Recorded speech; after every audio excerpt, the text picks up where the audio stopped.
gear, threatened to tell Greg you skewed the data, so you killed him. No, Peter was clueless. Besides, Sheriff, if Jim was successfully stacking the deck, then Peter was worth more to him alive than dead. Okay, but don't take any last-minute vacations. Jim couldn't have put those lobsters in Peter's traps by himself. He would have had to have help from someone with a boat. Yeah, and from the evidence we've seen, I bet that it's Andy who's been doing the helping. Tomorrow we'll have another early morning interview with him. Seth called me last night. He said the blood traces on those broken pieces of glass match Peter's blood type and not Greg's. So he was definitely killed at the lab with that broken glassware? It looks that way. Maybe Greg had a motive we haven't figured out yet. Or maybe Andy made a stop at the lab after he left the Harborside Tavern. Or maybe he and Mick are covering for each other because they killed Peter together. Well, we can ask Andy about it right now. His boat is right over there. Oh, dear. Poor Andy. Looks like someone got to him before we did, Mrs. F.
Maybe that IOU didn't get torn up because it was paid off.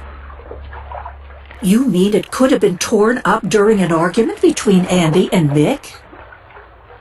That's exactly what I'm thinking. And since Andy's not going to tell us about it, we'll have to get the story from Mick himself.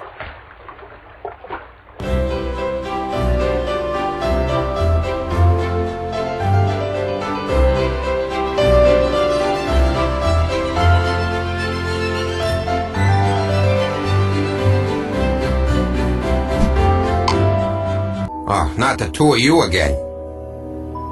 Afraid so, Mr. Foley. Another one of your clients was murdered last night. Who? Andy Winters. And we found the loan papers you drew up for him torn up. Well, naturally, he paid off his loan. And where'd he get the money to pay you back? Well, he told me he'd come into some diamonds. He asked me to come over to his boat to collect them. Aren't diamonds an awfully inconvenient form of loan repayment? My hunch was they were worth way more than the loan was, maybe twice as much. Anyway, with terms that favorable, I figured it'd be worth the extra effort. Where'd he get these diamonds?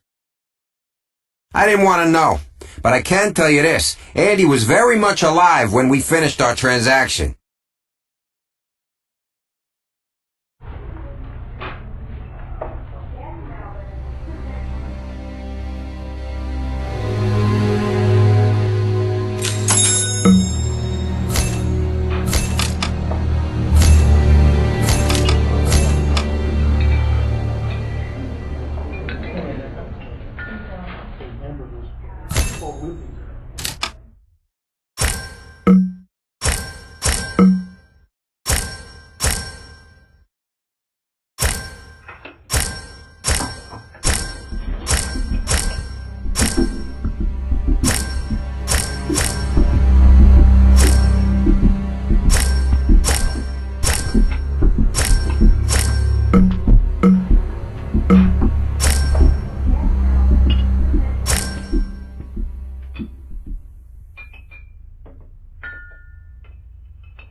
Mick didn't see Billy on Andy's boat, but those toothpicks mean he was there.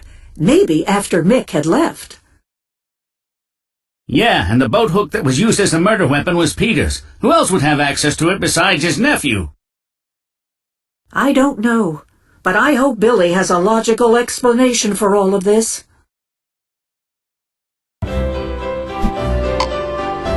I didn't kill Andy. I've been nowhere near the My Turn. Billy, I'm sorry to say that it's getting very difficult to believe you are innocent in all of this.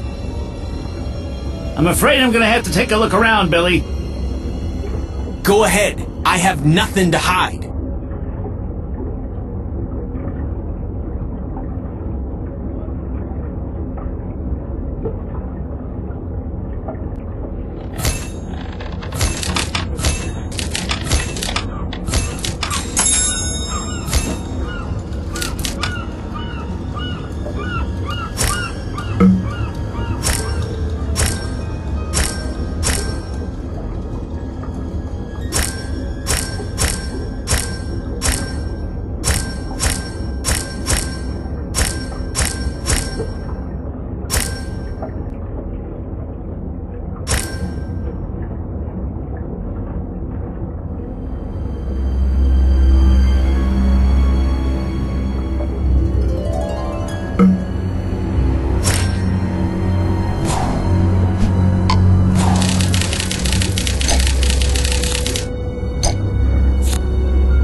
This means I'm gonna have to get those diamonds from Mick that Andy gave him to repay his loan.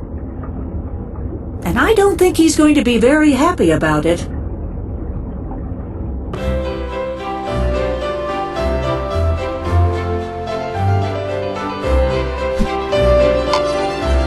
Oh boy, here we go again.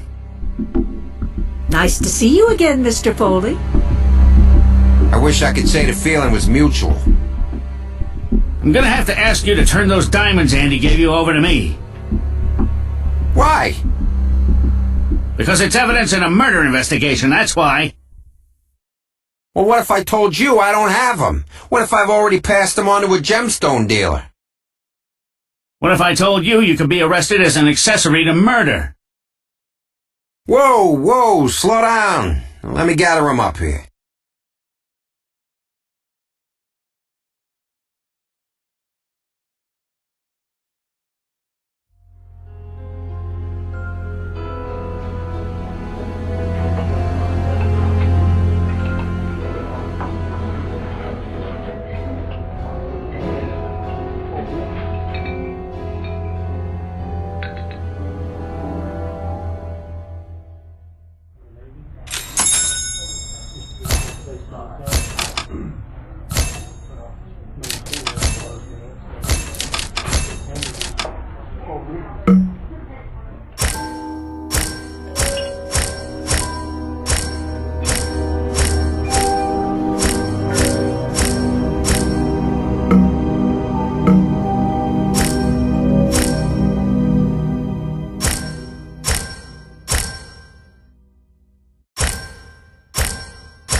The public library has some strong magnifying glasses on hand for reading very fine print.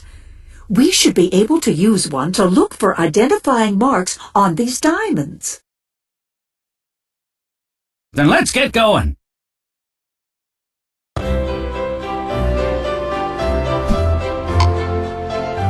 Where do you suppose they would keep the magnifying glasses around here? This place looks like it's been hit by a hurricane. Well, it's just nice to see that our local library is getting a lot of good use. It's certainly not going to make our job any easier.